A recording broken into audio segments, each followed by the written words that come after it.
Now only me. Now he did this age we never born. Abi? Agbera rave. You're baro. Ah yes, umayebo. Yes, umayebie. Ogionba.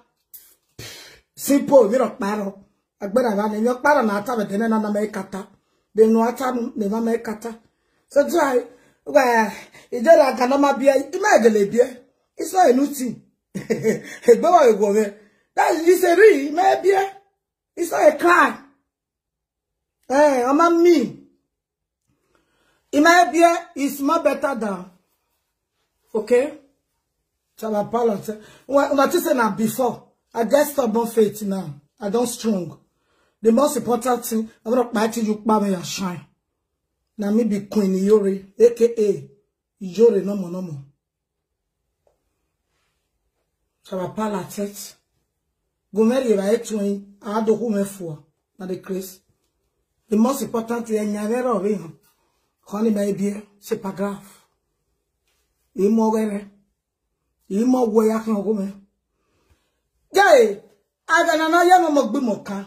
No na di me. That was there. Again I read damn truth. Mama ask people where coming for his house. Which I tell that damn day now. What did they? It's true now.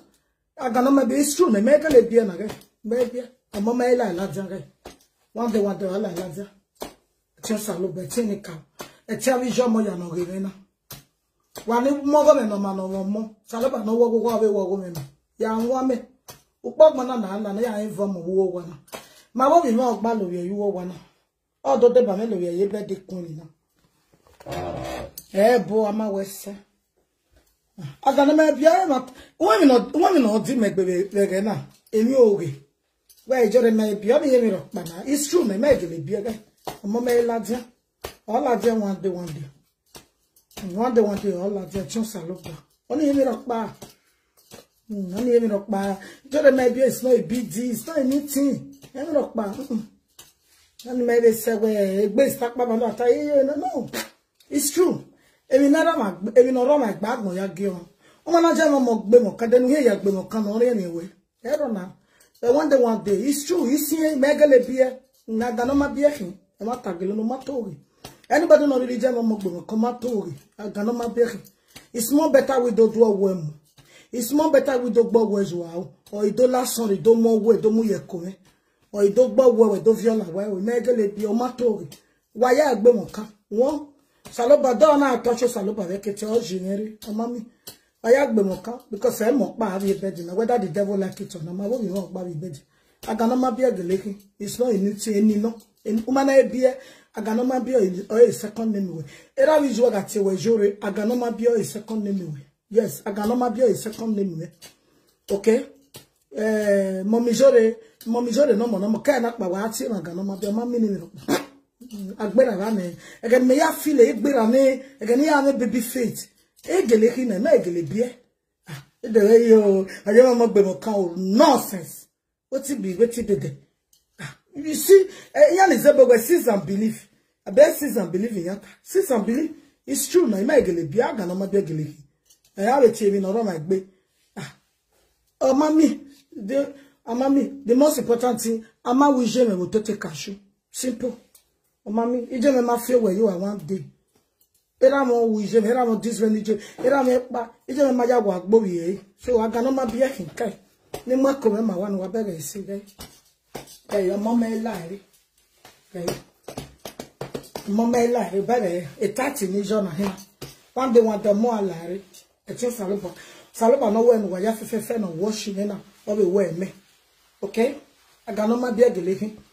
No how ti me yo o ma na ti me jo le ti ma ga no ma bia o second name me one day that only ni nera me je me okay eni nera me je me na ga ijori so eni ne ni do mi agbon mi na ga no ma bia o ma mi ya gbe ne ti ma ga no ma bia o ma mi ne me pa o ma se we do gbo mo nu bia won igbo we ti ma ga no ma bia o ma mi ije me o wa bia ije me bia say 8 no se me be afio mommy se no brother me bi unu no hi no ya bele na mo iso igbe one day want to saba with me mama mi Okay, only mami, only mami send na be fi na le we yi mati aga no ma bie eyan ya ti o wa ya ati e gbabo no me le ti e o be so we gbe e gele kin gai omo me la ti awon ade omo me la ti mi ro pa ti ro emi an eru we problem mi ro omo me la ja okay e gele kin iwa claim e kin aga no ma bie kin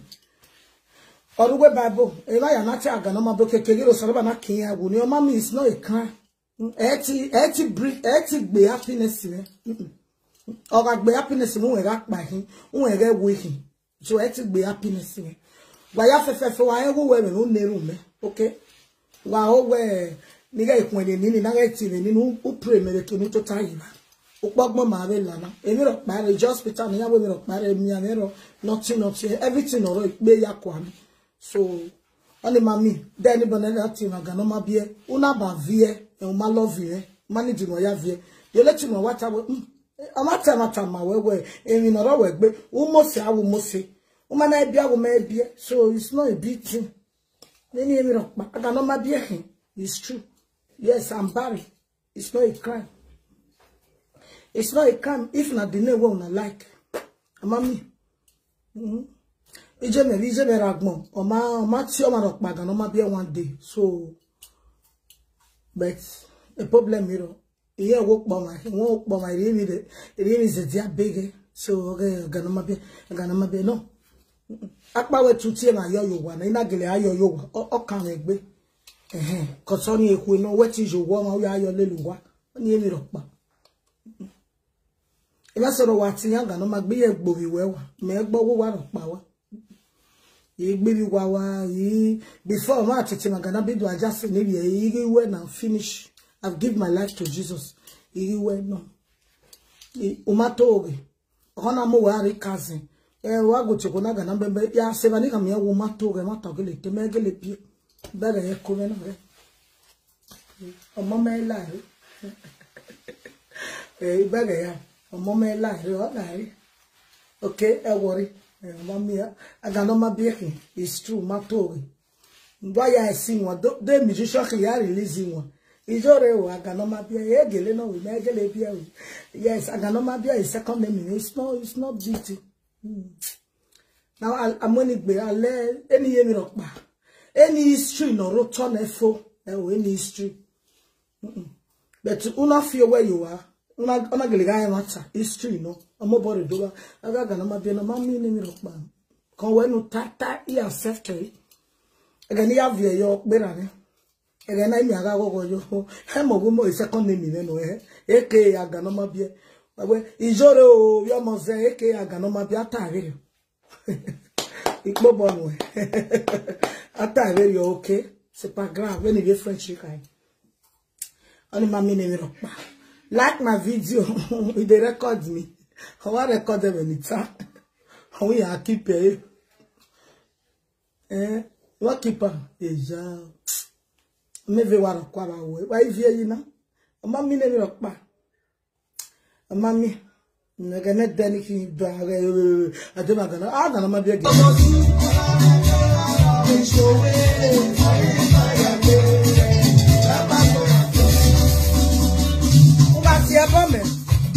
una we tie bom anybody no not tie bom you are free to tie bom aganoma be be banya no we tie o mami won wa we like we tie o mami ni no o no tie aganoma be na kwa ma yere settle won o mami emi no ma we am o ma ya gbo makan o ni emi ro pa egani ya file egbera me egani ya file egani mana de ataking ato e ya file na we choge ni ata na geleri so again no again now you feel only emi ropa one day saloba no we no wa be enu me ati magano ma be ya si won wo wa we ya je ni me go ma me eni me gele no agano ma be ekin le na de ti bia le ba na ko me la ja tun me bia be no na igan ni mo go dukun ma we ama va ropa e me gele bia den why do be do e so be do avie why be fie yo e me gele bia agano ma bia gele la so do ai